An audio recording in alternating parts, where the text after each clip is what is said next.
नमस्कार। आप लोगों के बीच में फिर एक अहम मुद्दे को लेकर मैं उपस्थित हुआ हूं। ये मामला है उन्नाव उत्तर प्रदेश राज्य का। 4 जून 2017 को दर्ज किया गया था। ये मामला एक 17 साल की नाबालिग बच्ची को नौकरी के बहाने बुलाकर उसका रेप करना और अपराधी को 16 दिसंबर 2019 को कोर्ट ने कुलदीप सेंगर को दोषी करार किया था। ये मामला हाल ही में जनता जमानत पर इन्हें रिहा कर दिया गया। मैं पूछना चाहता हूं कि एक इंजीनियर को बेल नहीं मिलती है, आम आदमी को पुलिस अरेस्ट करके अंदर कर देती है और एक बलात्कारी को, जो एक नाबालिग बच्ची के साथ शोषण हुआ है, उस अपराधी को कोर्ट बेल देती है। ऐसी स्थिति भारतीय जनता पार्टी जो आज इस देश में ला चुकी है, क्योंकि न्यायपालिका उसके अधीनस्थ हो चुकी है।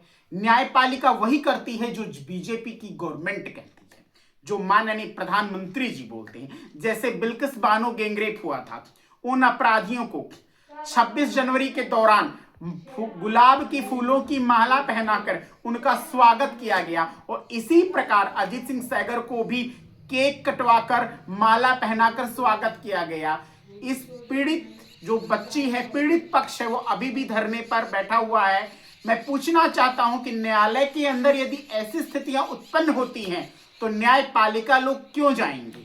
फिर लोग खुद ही फैसले कर लेंगे, लोग खुद ही हथियार उठा लेंगे। जब कोर्ट के अंदर उसे दोषी करार दिया गया और पॉलिटिकल प्रेशर, नेताओं के प्रेशर से कोर्ट ने उसे जमानत दी, तो एक आम आदमी के लिए इतने लंबे चौड़े दावपेच लगाती है सरकार और कानून और न्यायपालिका, और इन दल्लों के लिए, इन दलालों के लिए इनको तुरंत कोर्ट बरी कर देती है। ये कैसी न्यायपालिका है? मैं पूछना चाहता हूं इस देश की सरकार से और कानून व्यवस्था से और न्यायपालिका से कि हर बच्चियों को, जिन बच्चियों के साथ यह अपराध हुआ, हर अपराधी को आप बरी कर रहे हो। इसीलिए अभी भी अलीगढ़ के अंदर मेरठ एक ब्लड ट्रेन का वीडियो वायरल हो रहा है। लोग सरेआम इस तरीके की सेक्सुअल एक्टिविटी कर रहे हैं, वीडियोस हो रहे हैं वायरल। मैं पूछना चाहता हूं कि सरकार कर क्या रही है?